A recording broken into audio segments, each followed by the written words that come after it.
Hi everyone, welcome back to my channel. Today we'll be talking about the three most famous animals in Islam. The three animals Allah has made famous are apes, dogs, and pigs, of course, the most delicious of all. And anyway, these three animals are often being used as a swear words.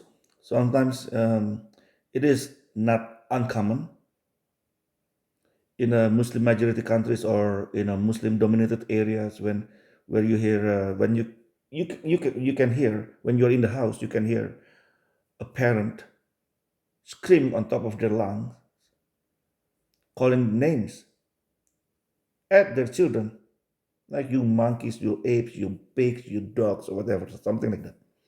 And the connotation is somewhat different. Back home is like more, it's very negative. It's like really bad.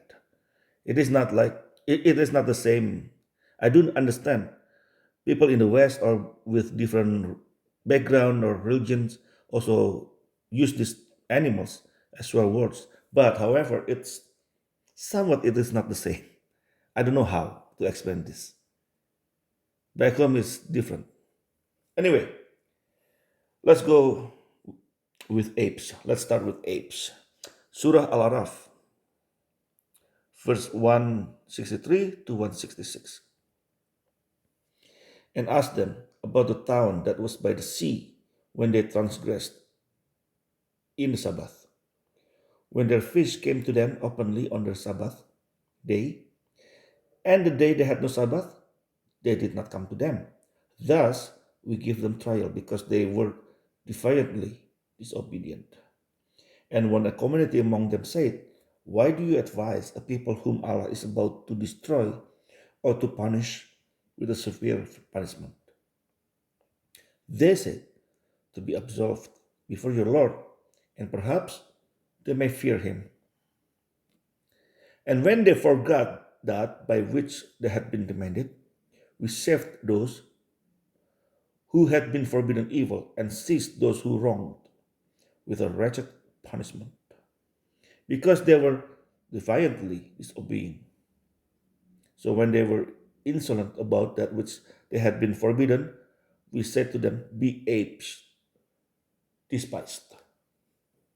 So these Allah cursed people, Jewish people, to be apes, to become an ape, because they did not pass the trial. What was the trial? During Sabbath, when they are not supposed to work, fish come out to them. But when there's no Sabbath, there's not a single fish. So, of course, this is funny, right? What kind of trial is this? People are hungry. So there's no fish for 6 days. And then on Sabbath, Allah made the fish come out to them. So they had no choice but to catch the fish. And then Allah got mad because they are being disobedient.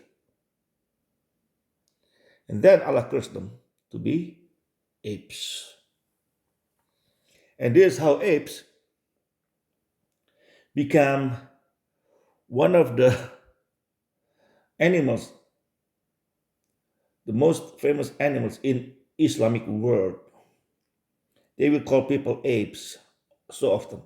They use it a lot because of this. Now, the second one is Surah Al-Maidah, verse 60. Let's go with the dog. Look at this. Oh, this apes and swine, actually. This one is, let us read. Say, shall I point it out to you something much worse than this, by the treatment it received from Allah? Those who incurred the curse of Allah and His wrath, those of whom some He transformed into apes and swine, those who worship evil. These are worse in rank and far more astray from the even path. This is also weird. Allah claimed that He transformed some people into apes and swine. Well, I don't know. I mean, there are so many bad people today, and then did Allah do the same thing? You know, Allah didn't do anything. When Saudi Arabia, they have rave in Jeddah and allow women to drive and work and mingle with men and let Ronaldo to come to Saudi with his unmarried, like uh, what do you call it, with his spouse, but they're not married. They have children, but they're not married. And the kingdom of Saudi allowed them to live in Saudi. Allah did not transfer anyone to be like into apes or swine. That's very weird. I don't know at what point Allah would transform people into apes and swine. Now the last one is Surah Al-Araf again, verse 176. Let us read. And had we willed, we could have raised him by their means, but he clung to the earth and followed his own lust. Therefore his likeness is as the likeness of a dog. If thou attackest him, he panteth, he panteth with his tongue out. If thou lift him, he panteth with his tongue out. Such is the likeness of the people of who deny our revelations.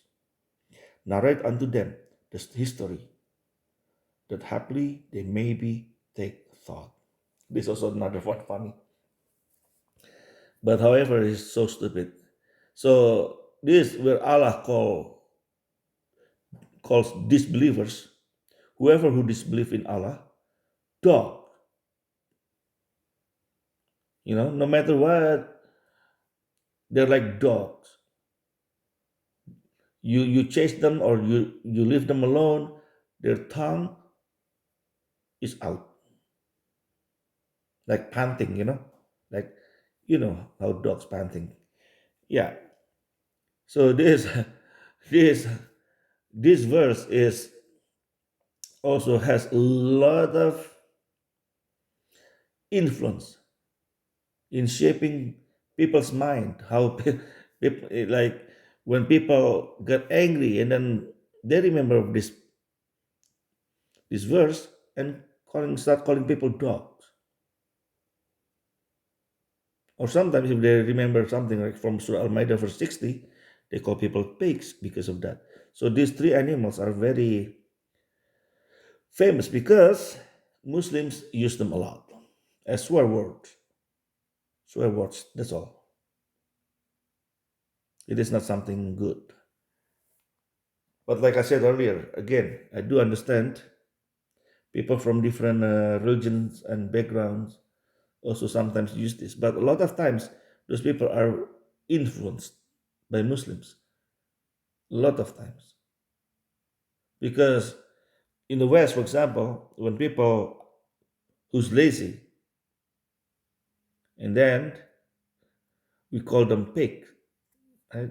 If they're lazy, just laying around, not doing anything, don't want to work, just eat or something like pig, right?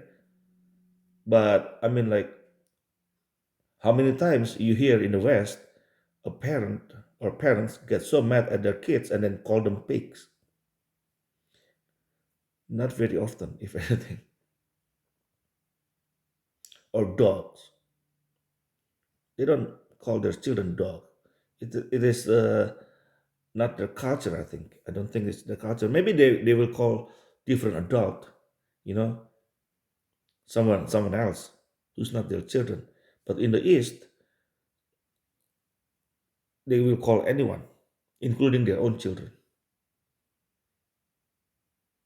Well, that's all from me. Thank you for listening and watching. God bless you all. Have a nice life.